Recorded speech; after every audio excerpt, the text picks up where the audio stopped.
Shalom, selamat pagi teman-teman. Halo. Halo. Oke, puji Tuhan banget ya, kita bisa ibadah lagi dan bersyukur kita masuk di bulan September, itu berarti kita masuk di bulan keluarga. Jadi Sinode Gereja Kristus termasuk gereja kita di dalamnya merayakan bulan keluarga gitu ya. Jadi hari ini kita akan membahas bersama satu tema terjatuh namun tidak tergeletak. Oke, kita sama-sama buka dulu Alkitabnya. Yuk, kita buka dari Mazmur pasal yang ke-37. Mazmur 37 ayat yang ke-23 dan 24. Hanya 2 ayat, aku ajak teman-teman untuk baca bersama, walaupun mute saja ya. Jadi Mazmur 37 ayat 23 dan 24. Yuk, kita buka sama-sama ya kitabnya ya. 1, 2, 3. Tuhan menetapkan langkah-langkah orang yang hidupnya berkenan kepadanya. Apabila ia jatuh, tidaklah sampai tergeletak, sebab Tuhan menopang tangannya. Nah, sebelum renungan firman ya, aku coba mau tanya ke kalian ya. Siapa di sini yang tahu istilah retribusi? Nah, coba ya boleh komen apa sih yang kalian tahu tentang retribusi. Apa itu retribusi? Aku hari ini mau menggunakan sebuah istilah nih sama kalian nih. Silakan di chat ya.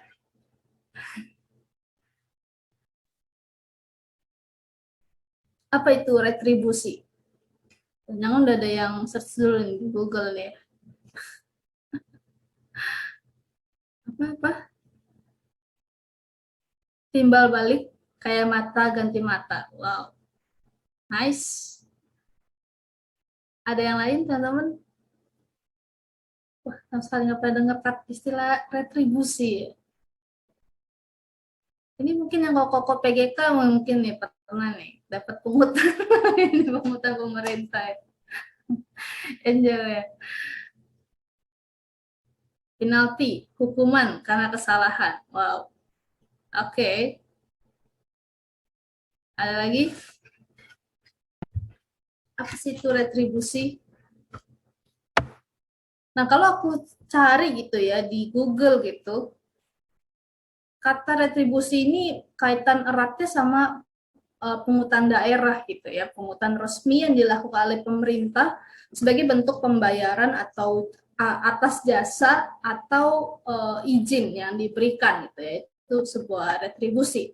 Nah, tapi bukan itu yang saya maksud kali ini gitu ya. Retribusi yang di sini yang saya maksudkan itu adalah konsep yang tadi mungkin Dendi sama Coach Jonathan juga udah mention gitu ya, soal sebuah konsep di mana Allah akan memberkati orang yang taat dan memberi kutuk atau hukuman bagi orang yang melanggar hukum-hukum Allah.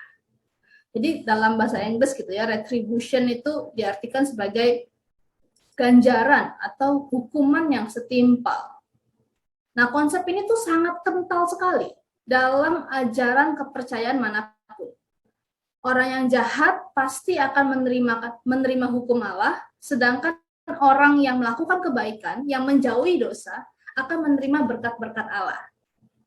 Nah, suatu kali ada sepasang hamba Tuhan yang saya kenal, mereka sangat sulit mendapatkan momongan, teman-teman. Sudah 3 kali sang istri ini mengandung, tapi untuk ketiga kalinya juga ia mengalami keguguran janin. Sedih sudah pasti. Ditambah lagi ada seorang jemaat yang berkata, coba Lause pikir-pikir, dosa apa yang pernah Lause lakukan di masa lalu yang belum Lause minta ampun sama Tuhan. Beda kisah lagi, ada seorang jemaat yang datang kepada seorang pendeta dan dia bercerita bagaimana permasalahan buruk yang tiba-tiba saja terjadi menimpa dirinya dan itu akhirnya berimbas ke masalah dalam keluarganya. Jemaat itu berkata, kaget sekali saya Pak Pendeta, seperti disambar geledek. Ya walaupun saya yakin dia belum pernah disambar geledek beneran ya, tapi kita bisa memahami dimensi keterkejutan itu. Rasa terkejut itu kemudian berubah menjadi sebuah pertanyaan, Pak Pendeta, mengapa saya? Apa salah saya? Namun mungkin juga ada di antara kita yang pernah atau sekarang ini sedang bertanya-tanya dalam hati. Saya kurang apa Tuhan? Kenapa saya yang tidak seberuntung orang lain? Saya salah apa sampai-sampai hari buruk ini terjadi kepada saya? Kenapa bukan mereka Tuhan yang gak bermoral, seenaknya melakukan dosa, gak percaya Engkau? Kenapa saya Tuhan? Mengapa Tuhan tidak kunjung menghukum mereka? Malahan seakan-akan saya yang kena hukumnya. Nah, konsep retribusi ini juga menjadi bagian di dalam bangsa Israel. Mereka sangat sulit memahami bagaimana bisa orang-orang fasik hidup dengan sukses dan jauh lebih beruntung daripada nasib mereka sebagai orang-orang benar. Gak heran banyak di antara bangsa Israel yang menjadi marah dan iri dengan mereka yang berbuat jahat dan curang. Nah, karena itulah Daud menuliskan Mazmurnya ini, Mazmur 37, sebagai pengingat akan sebuah pengharapan bagi umat Allah untuk tetap setia kepada Tuhan. Nah, secara khusus kita akan merenungkan kebenaran firman Tuhan dalam Mazmur 37 ayat yang ke-23 sampai ke-24 ini. Kebenarannya yaitu perjalanan mengikut Tuhan bukanlah perjalanan tanpa pergumulan dan kesulitan. Ini adalah sebuah kebenaran yang seringkali terabaikan. Ada berapa banyak orang Kristen yang mudah kecewa kepada Tuhan karena hal-hal yang mereka alami tak sesuai dengan ekspektasi mereka. Mereka berpikir kalau ikut Tuhan, berarti Tuhan bertanggung jawab memberi keamanan baginya. Mereka hanya mau mengikut Tuhan supaya berkat-berkatnya tercurah. Namun meninggalkannya begitu hidup menjadi susah. Banyak orang berjalan mengikut Tuhan dengan sikap materialistis seperti ini. Tuhan hanya dipandang sebagai sang pemberi berkat yang harus terus-menerus melayani kebutuhan. Orang Kristen yang bersikap seperti ini salah mengerti tentang apa arti berjalan mengikut Tuhan. Teman-teman, Daud dalam Mazmurnya ini berkata di ayat yang ke-24a, apabila ia jatuh, though he stumble. Jatuh di sini bukan dalam arti jatuh dalam dosa, teman-teman. Karena itu tidak cocok dengan konteks Mazmur ini. Mazmur 37 ini kan sedang membandingkan kehidupan orang fasik dan orang benar. Orang fasik yang terus-menerus berbuat dosa, tapi kelihatannya hidupnya jauh lebih mujur dibandingkan orang benar yang setia kepada Tuhan, tapi malah hidupnya buntung. Nah, jadi jatuh atau tersandung sini lebih tepat dimaknai dalam hal masalah dan pergumulan yang dihadapi oleh orang-orang benar. Entah itu masalah dalam keluarga, ekonomi, kesehatan, kehilangan orang yang kita kasihi, hingga sakit hati karena difitnah oleh orang yang mau merebut hak kita, sakit hati karena dijatuhkan dan disingkirkan karena kualitas hidup benar kita. Jadi intinya orang yang percaya kepada Tuhan bukan berarti kebal akan masalah. Malahan orang percaya bisa saja jatuh di tengah kerasnya terpaan kehidupan ini. Teman-teman, saya jadi teringat kisah perjalanan Maria, ibu Tuhan Yesus. Dia waktu itu hidupnya baik-baik saja ya, tenang-tenang, bahkan sebentar lagi akan menikah dengan Yusuf. Sampai suatu waktu ada seorang malaikat yang datang kepadanya dan mengatakan ia akan mengandung dari Roh Kudus seorang bayi kudus yang akan menyelamatkan umat manusia. Maria pun berkata dengan imannya, sesungguhnya aku ini adalah hamba Tuhan. Jadilah padaku menurut perkataanmu itu. Lalu malaikat itu meninggalkan dia dan bersamaan dengan itu masalah datang kepada Maria. Dan bayangin, seorang perawan sedang pertunangan tiba-tiba hamil di luar nikah. Siapa yang mau percaya kalau dia hamil dari Allah? Itu sebuah penghujatan terhadap Allah. Yusuf pun sudah berniat menceraikannya diam-diam supaya Maria tidak sampai dirajam batu sebagaimana hukum yang berlaku di Yahudi pada waktu itu. Nah teman-teman, persis waktu Maria mau taat kepada rencana Tuhan, di waktu yang sama nyawanya terancam. Di saat dia melakukan kehendak Tuhan, itu tidak berarti dia terlepas dari segala pergumulan dan kesulitan. Inilah kebenaran yang sejati. Perjalanan mengikut Tuhan bukanlah sebuah perjalanan tanpa pergumulan dan kesulitan. Lalu kalau gitu, apakah lebih baik kita nggak usah percaya sama Tuhan? Toh sama saja seperti orang-orang fasik, malah lebih enak. Mereka kayaknya lebih beruntung, lebih mujur daripada kita. Gak juga. Inilah yang membedakan nasib orang fasik dan orang benar. Orang percaya bisa jatuh, bisa tersandung, bisa ada masalah, bisa ada pergumulan. Tetapi dia tidak pernah tergeletak karena ada Tuhan yang menopang tangannya. Saya ibaratkan seperti seorang petinju, ya. Orang percaya itu bisa saja terjatuh dan mencium kanvas dari ring tinju itu karena dahsyatnya pukulan lawan. Tapi dia tidak akan jatuh KO. Dia akan berdiri lagi, berhadapan kembali dengan lawan karena ada penyertaan Tuhan. Nah, teman-teman, kalau kita membaca lebih lanjut ya, ayat yang ke-25 dan 26, kita akan membaca semacam testimoninya Daud tentang penyertaan Tuhan sepanjang hidupnya. Daud bersaksi Tuhan selalu mencukupi kebutuhannya hingga sampai keturunannya. Coba teman-teman lihat ya. Pas ayat 25 dan 26 dikatakan, dahulu aku muda, sekarang telah menjadi tua. Tetapi tidak pernah kulihat orang benar ditinggalkan, atau anak cucunya meminta-minta roti. Tiap hari ia menaruh belas kasihan dan memberi pinjaman, dan anak cucunya menjadi berkat. Coba perhatikan ya. Testimoni Daud ini bukan hanya menunjukkan Tuhan yang mencukupi kebutuhan sehari-hari, tapi sampai kepada anak dan cucunya. Bahkan terlebih lagi, orang percaya itu pun tetap dimampukan menjadi berkat. Setiap hari dia bisa menaruh belas kasihan dan memberi pinjaman. Luar biasa penyertaan Tuhan. Meskipun terjatuh, tetapi orang percaya itu bisa tetap menjadi berkat bagi orang sekitar mereka. Anak cucunya pun menjadi berkat. Teman-teman, inilah kebenaran yang sejati. Bahwa selalu akan ada naik dan turun. Tetapi bagi orang percaya, tangan Tuhan tetap. Itu yang membedakan nasib orang fasik. Yang kelihatannya mujur, kelihatannya beruntung, tapi suatu waktu mereka akan dihukum oleh Allah, akan habis oleh Allah. Tapi kita, orang-orang percaya, di tengah pergumulan, tengah kesulitan, kita yakin ada tangan Tuhan yang menopang kita.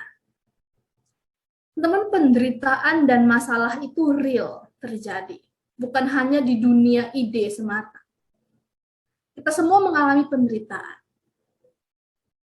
Bukan hanya real, penderitaan itu juga serius. Saking seriusnya, begitu seriusnya, sampai Tuhan Yesus harus menjadi manusia, menghadapi penderitaan yang begitu berat, sampai pada titik apa yang paling menakutkan bagi manusia, kematian. Kalau penderitaan itu tidak real, tidak serius, untuk apa Tuhan Yesus mengorbankan yang terbaik? Karena itu serius, karena itu real. Dia rela untuk menjadi yang paling rendah, untuk merasakan itu semua. Hingga akhirnya dia dibangkitkan dari antara orang mati. Dan dia dibangkitkan itu berkata, aku menyertai kamu senantiasa. Teman, Tuhan Yesus sudah merasakan penderitaan itu. Real, terjadi dalam dirinya. Dia rasakan cambukan itu, ludahan itu, olokan itu, kutukan itu di atas kayu salib. Tapi dia tidak berkata, oke, aku udah ngerasain susahnya, sekarang setiap kamu yang percaya sama aku akan lepaskan dari segala jenis penderitaan. Aku akan membuat jalanmu lurus dan mulus, gak usah rasain seperti aku. Enggak. Tuhan juga gak berkata, aku akan membereskan musuh-musuhmu. Enggak. Dia yang telah menghadapi penderitaan secara personal itu berkata, aku menyertai kamu senantiasa. Itu berarti di dalam kesesakan yang paling mendalam pun, Tuhan tidak meninggalkan kita. Itu berarti di tengah air mata yang kita curahkan, Tuhan juga menangis bersama dengan kita. Itu berarti di tengah ketidakmengertian kita akan kehidupan ini, Tuhan memeluk erat diri kita. Teman-teman, Tuhan Yesus menjanjikan penyertaan, bukan kemudahan. Ia berjanji akan selalu bersama dengan kita lewat komunitas yang ia berikan pada kita. Tuhan tidak pernah berjanji jalan yang lurus dan mulus. Jangan pernah tagih apa yang tidak pernah Tuhan janjikan, teman-teman. Tuhan menjanjikan penyertaan, bukan kemudahan. Orang yang berfokus kepada berkat tidak akan selalu bergembira, apalagi jika melihat kemujuran orang fasik. Hanya orang yang sukacitanya di dalam Tuhan, yang mampu tetap percaya dan berpengharapan di tengah situasi yang tidak enak. Kalau gitu teman-teman, apa yang sekarang menjadi bebanmu hari ini? Apa yang memberatkan langkahmu, keluargamu, menjalani hari demi hari? Apa yang membuatmu sekarang mulai bertanya, Tuhan, kenapa saya? Tuhan tidak adil. Tuhan, kenapa saya tidak seberuntung dia? Tuhan, kenapa? Bukan mereka yang harusnya mengalami nasib sial seperti itu. Kenapa saya? Saya kurang apa, Tuhan? Teman-teman, kalau engkau sedang bergumul dengan pertanyaan-pertanyaan itu, maka datanglah kepada Tuhan. Lewat waktu doamu, saat teduhmu, ibadah, pujian penyembahan, waktu pribadi bersama Tuhan. Karena ia berjanji akan hadir, memberikan penyertaan dan pertolongan tepat pada waktunya. Datanglah juga mungkin kepada teman, sahabat, KTB, rohaniwan, orang-orang yang Tuhan hadirkan di sekelilingmu, keluargamu. Percayalah kamu tidak pernah sendirian. We'll fight together. Kita bisa saja terjatuh hari ini, tapi bersama Tuhan, bersama komunitas Youth GKK ini, kita tidak akan pernah tergeletak. Tenang, sebelum kita menutup dalam doa, kita akan mendengar sebuah kesaksian dari si Helen dan keluarganya. Halo, saya Helen. Saya mau sedikit sharing nih tentang kehidupan saya, yang mana saya diberikan berkat untuk merasakan kasih Tuhan di dalam kehidupan saya. Nah, ini adalah foto keluarga saya. Lengkap, ada papi, mami, cici-cici, suami dan kedua anak saya. Saya sangat bersyukur sekali punya keluarga seperti mereka. Tapi, Tuhan berkehendak lain. Pada tanggal 19 Juli 2020, kami kehilangan seorang mami yang sangat kami cintai. Mami kami pergi meninggalkan kami karena penyakit stroke-nya. Setelah 6 bulan kepergian mami, papi pun pergi meninggalkan kita karena serangan jantung yang tiba-tiba. Tidak hanya sampai di situ. Setelah papi meninggal, Hari yang sama, kami memeriksakan kondisi kesehatan kami karena kami menduga kami terkena COVID-19. Dan benar, saat kami semua PCR, semuanya dinyatakan positif COVID-19. Hal ini membuat kami semua tidak bisa hadir di pemakaman papi yang akhirnya diurus oleh gereja.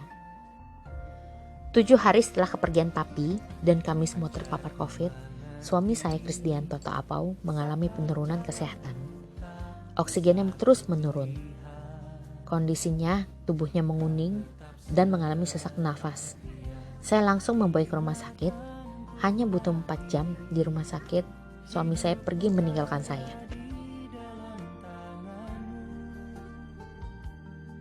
Apakah saya harus bertanya sama Tuhan? Kenapa mesti saya? Kenapa mesti saya, Tuhan? Kenapa?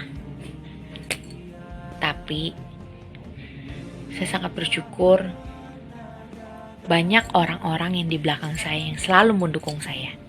Teman-teman saya, teman-teman dari gereja, teman-teman sekolah, teman-teman dari komunitas-komunitas yang lain. Banyak banget yang dukung saya dan selalu semangatin saya. Pada saat saya kehilangan suami saya, rasa khawatir itu pasti ada. Gimana cara saya membesarkan kedua anak saya? Gimana cara saya mendidik anak saya? Gimana saya melanjutkan kehidupan saya ke depan tanpa seorang suami? Itu pasti ada. Ada satu ayat Alkitab yang selalu nguatin saya dari 1 Korintus 10 ayat 13. Pencobaan-pencobaan yang kamu alami adalah pencobaan-pencobaan biasa yang tidak melebihi kekuatan manusia. Sebab Allah setia dan karena itu Ia tidak akan membiarkan kamu dicobai melampaui kekuatanmu. Pada waktu kamu dicobai, Dia akan memberikan kamu jalan keluar sehingga kamu dapat menanggungnya. Ada sedikit pesan dari saya, sedikit aja. Apapun yang kita alamin, seberat apapun yang kita alamin di masa pandemi ini, hadapin semuanya dengan iman, berserah sama Tuhan, percaya Tuhan yang punya kuasa, Tuhan yang menyertai kita.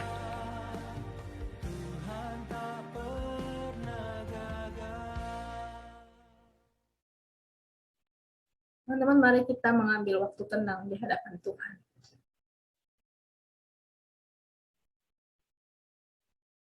Apa yang menjadi bebanmu, pergumulanmu,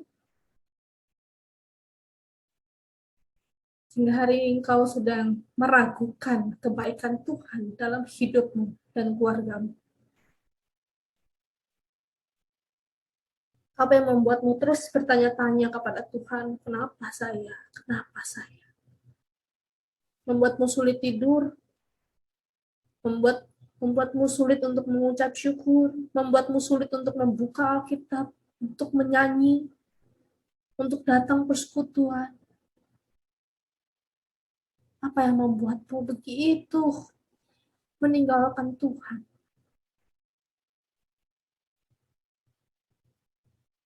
Biarlah firman hari ini, kesaksian dari Helen, boleh menjadi kekuatan bagi kita.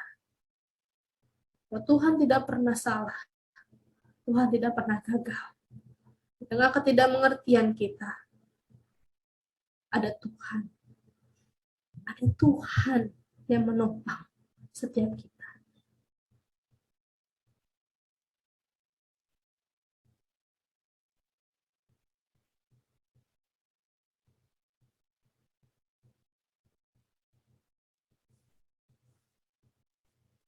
Ya Bapa, inilah setiap seru doa kami di hadapan.